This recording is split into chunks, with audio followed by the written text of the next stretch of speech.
हाँ जी, मैं संदीप सुडा आपका हार्दिक स्वागत करता हूँ आपके अपने YouTube channel Hindi with Sandeep Suda पे। आज अपने यहाँ प्रस्तुत हुए हैं स्कूल व्याख्याता हिंदी सी की तैयारी से संबंधित। हिंदी में आपको तैयारी कैसे करनी है, कौन-कौन से टॉपिक पढ़ने हैं, इसके अलावा कौन-कौन सी पुस्तकें पढ़नी है, कौन-कौन सी प्रामाणिक पुस्तकें पढ़नी है, उससे संबंधित आपको बताएँगे कि कौन-कौन सी ये प्रामाणिक पुस्तकें पढ़नी है, ये मैं आपको विस्तार से समझाऊँगा। हाँ भी जितने भी साथी ये वीडियो देख रहे हैं वो सभी के सभी साथी एक बार इस वीडियो को शेयर कर देना भाई। जाते जाते आपको ये वीडियो कैसा लगा वो भी हमें बताइएगा। आपके जो सुझाव है वो हमारे लिए बहुत महत्वपूर्ण है।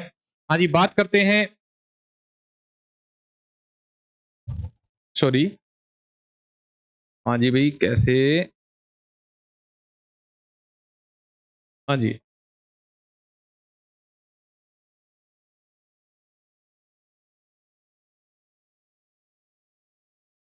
जैसे हाँ जी, अपने शुरू करते हैं आज का वीडियो। तो आज के वीडियो में क्या है कि अपने स्कूल व्याख्याता से संबंधित पहले तो बात करते हैं कि टॉपिक कौन-कौन से लग रहे हैं। तो जैसे संधि माध्यमिक जो स्तर है उसमें संधि समास उपसर्ग प्रत्यय, इसके अलावा देखा जाए तो पर्यायवाची है, विलोम शब्द है, शब्दयुग्मक है, समश्रुत भिन्नार्थक शब्द है, अनेकार्थी शब्द है, वाक्यांश के लिए एक शब्द है, शब्द शुद्धि और वाक्य शुद्धि। अभी जो मैंने आपको बुक दिखाई थी उस बुक से संबंधित ये मैटर आपको पढ़ना है, एनसीईआरटी से संबंधित। अर्धशासकीय पत्र है, विज्ञप्ति है, परिपत्र है, निविदा, ज्ञापन और अधिसूचना है। ये टॉपिक भी आपको उसी किताब से पढ़नी है। एनसीईआरटी जो 9 से 12 है उसी किताब से पढ़नी है। मुहावरे लोकोक्तियां भी एनसीईआरटी से ही पढ़नी है आपको। इसके अलावा ये जो अंतिम दो पार्ट है, जनसंचार के माध्यम और विभिन्न विधाओं के लिए लिखना, ये आपको अभिव्यक्ति एवं माध्यम किताब लगती है। अभिव्यक्ति एवं माध्यम, और ये कक्षा 12 में हिंदी में लगती है। कक्षा 12 में, कक्षा 12 जो हिंदी अनिवार्य और हिंदी साहित्य है उनमें ये किताब लग रही है। तो इन किताब से में ही ये मैटर आप छांट सकते हो। तो ये ऊपर वाला मैटर है ये तो आपको एनसीईआरटी में से पढ़ना है, और जो अंतिम दो वाला पार्ट है ये आपको अभिव्यक्ति एवं माध्यम में पढ़ना है।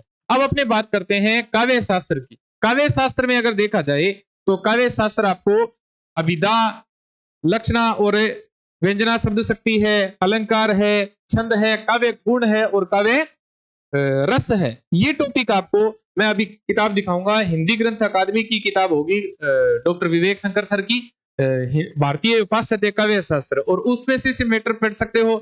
इसके सॉरी, उसके अलावा अगर देखें तो इसमें ये अलंकार पारिजात नाम की एक किताब आती है, वो दिखाऊंगा, उसमें से भी ये मैटर पढ़ सकते हो।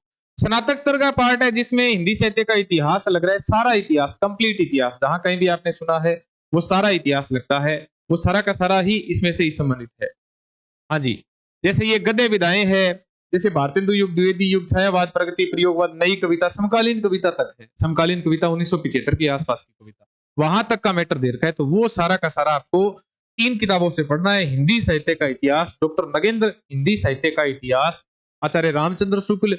इसके अलावा आपको वस्तुनिष्ठ इतिहास पढ़ना है, सरस्वती पांडे, गोविंद पांडे का। इसके अलावा एक मैंने भी पुस्तक निकाल रखी है, उस पुस्तक से संबंधित भी आप पढ़ सकते हो। उसमें 6-7 किताबों का मैटर सम्मिलित किया हुआ है, संकलित किया हुआ है, एक प्रकार से हस्तलिखित नोट्स है, वो भी मैं आपको प्रोवाइड करवा दूंगा यहाँ।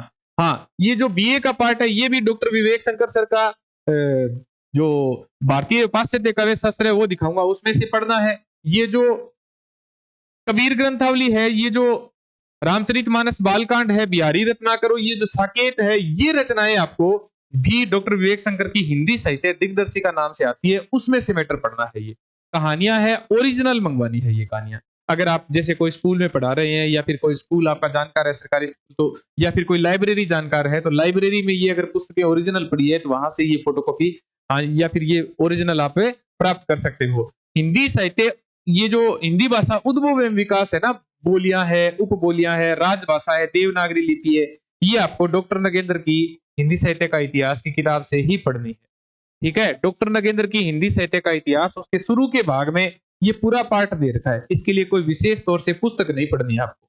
ये है इतना हिंदी का मैटर। तो हिंदी मैटर के लिए आपको किताबें अगर सजेस्ट करें तो ये बीए के पार्ट के लिए, स्नातक स्तर के लिए किताब है हिंदी साहित्य दिग्दर्शिका, डॉक्टर विवेक शंकर की किताब है ये।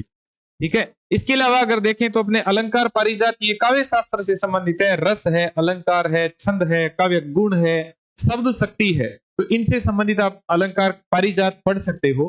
ये देखो, ये एक आपको चिंतामणि किताब जरूर मंगवानी है। इसमें सेकंड ग्रेड का मैटर भी है, इसमें फर्स्ट ग्रेड का मैटर भी है। ये देखो कविता क्या है, पुस्तक है, ये कविता क्या पुस्तक है, ये आपको ओरिजिनल मंगवानी है। ओरिजिनल पढ़ोगे तो प्रश्न आएगा तो हूबहू प्रश्न आएगा, अगर गाइड पढ़ोगे तो गाइड में से तो भाई कहीं से कोई भी प्रश्न पूछा जाएगा, नहीं पूछा जाएगा, कोई जिम्मेदारी नहीं हो सकती। हाँ जी, ये भूमिका में लिखा हुआ जैसे चलती है ना कि यात्रा के लिए निकलती है बुद्धि पर हृदय को भी साथ लेके, बहुत बार प्रश्न आया हुआ है ये भूमिका में दे रखा है, चिंतामणि की भूमिका में। हाँ जी, ये काव्य शास्त्र की किताब है डॉक्टर भगीरथ मिश्र की, ये प्रामाणिक किताब है, ऑथेंटिक किताब मान सकते हैं इसको, ये ऑथेंटिक किताब है भाई, ये ऑथेंटिक किताब है, प्रामाणिक है ये, इससे आप रेट लगा सकते हो। काव्य शास्त्र की छंद है, अलंकार है, रस है, काव्य गुण है, काव्य जो रस है, ये जो शब्द शक्ति है, इनसे संबंधित आप रेट लगा सकते हो। ऐसी महत्वपूर्ण किताब है डॉक्टर भगीरथ मिश्र की। इसके अलावा देखें तो अपने भारतीय और पाश्चात्य काव्य शास्त्र सबसे महत्वपूर्ण टॉपिक जो अपने लगता है डॉक्टर विवेक शंकर सर का, ठीक है, हिंदी राजस्थान हिंदी ग्रंथ अकादमी की किताब है। इसमें जैसे अपने देखें तो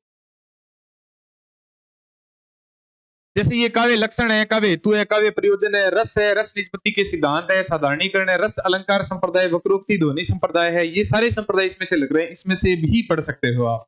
काव्य शास्त्र से संबंधित किताब है, अलंकार है इसमें। और इसमें देखा जाए तो ये देखो अरस्तु का अनुकरणवाद है और लोनजाइनस का उदात्तवाद, ये दोनों के दोनों इसमें लग रहे हैं, ये भी पढ़ सकते हो आप। इसमें प्रामाणिक किताब है, हिंदी ग्रंथ अकादमी की किताब है।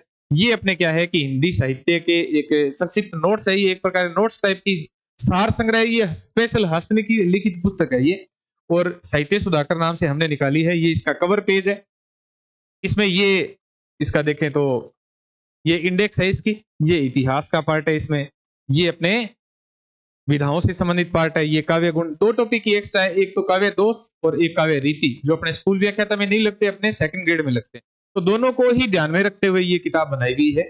हाँ जी, इसके अलावा देखें तो ये हिंदी साहित्य का वस्तुनिष्ठ इतिहास डॉक्टर सरस्वती पांडे और गोविंद पांडे का है। हिंदी साहित्य का वस्तुनिष्ठ इतिहास, हिंदी साहित्य का वस्तुनिष्ठ इतिहास, ये सरस्वती पांडे गोविंद पांडे से वाला भी आप खरीद कर पढ़ सकते हो, महत्वपूर्ण है। स्कूल व्याख्याता में 55 प्रश्न आते हैं इसके। हाँ जी, ये आचार्य रामचंद्र शुक्ल का हिंदी साहित्य का इतिहास प्रामाणिक है, हर एक हिंदी साहित्य के इतिहास से संबंधित अगर प्रमाण दिया जाता है तो आचार्य रामचंद्र शुक्ल का प्रमाण दिया जाता है। कवर पेज कोई दूसरा भी हो सकता है, लेकिन याद रखना हिंदी साहित्य का इतिहास आचार्य रामचंद्र शुक्ल का, या फिर हिंदी साहित्य का इतिहास डॉक्टर नगेंद्र वाला, ये दोनों महत्वपूर्ण। हाँ जी, ये अपने क्या है कि हिंदी व्याकरण से संबंधित एक किताब और निकाल रखी है, आप इसे खरीदने के लिए हमारा जो ये मोबाइल नंबर चल रहा है, इस मोबाइल नंबर पे कांटेक्ट कर सकते हैं। इसके अलावा देखें तो आप हमारे ये जो पढ़ाई संसार ऑनलाइन ऐप है ना, ये ऑनलाइन ऐप है, इसे इंस्टॉल करके और इसमें से भी ये पुस्तक है वो प्राप्त कर सकते हैं, साहित्य सुधाकर भी प्राप्त कर सकते हैं। हाँ जी, इसके अलावा ये जो अपने सिलेबस में है, और एक अपने जो मैं आपको किताब दिखा रहा था जो एनसीईआरटी की किताब थी, ये वाली हिंदी व्याकरण रचना प्रबोध, ये रचना प्रबोध किताब है, ये भी आपके लिए बहुत महत्वपूर्ण किताब है। इसमें से आपका व्याकरण का पार्ट, मुहावरे, लोकोक्तियां है, इसके अलावा देखें तो जन संचार के माध्यम है, वो वाला पार्ट है ना, आपको निविदा है, रिपोर्टाज है, परिपत्र है, वो वाला पार्ट वो भी इसमें से कवर हो जाएगा। इसके अलावा जो आपको पार्ट तैयार करना है तो वो आपको अभिव्यक्ति माध्यम में तैयार हो जाएगा। उम्मीद करते हैं ये वीडियो आपके लिए बहुत कारगर साबित होगा। ये वीडियो बनाया गया स्पेशल आपके लिए कि वे विद्यार्थी जिनका तैयारी करने का मन है, जो अभी ऐसे सोच रहे हैं कि जनवरी में तैयारी करें और 6 महीने तक लगभग तैयारी करें तो जून में एग्जाम है तो लगभग कवर हो जाएगा, उनके लिए बहुत महत्वपूर्ण है ये। इस वीडियो को ज्यादा से ज्यादा शेयर करना। आपको कैसा लगा ये वीडियो? हो सकता है तो लगभग आपके समझ में आ गया होगा भी टॉपिक कौन कौन से पढ़ने हैं, कहां से पढ़ने हैं, कैसे तैयारी करनी है। जुट जाओ, 15 से 18 घंटे पढ़ो भी दिन में, एक दिन में 15 से 18 घंटे। शुरू में 15 से 18 घंटे नहीं पढ़ने हैं, शुरू में आप 2 घंटे, फिर 4 घंटे, फिर 6 घंटे, फिर 8 घंटे, फिर 10 घंटे, ऐसे करके 10-15 दिनों में टाइम बढ़ा के और ज्यादा से ज्यादा पढ़ो, ज्यादा से ज्यादा मेहनत करो। कोई गुंजाइश नहीं होनी चाहिए, पढ़ो, जबरदस्त तरीके से पढ़ो, सिलेक्शन श्योर होगा। मिलते हैं अगले एक वीडियो के साथ में, तब तक अपना ध्यान रखना। धन्यवाद।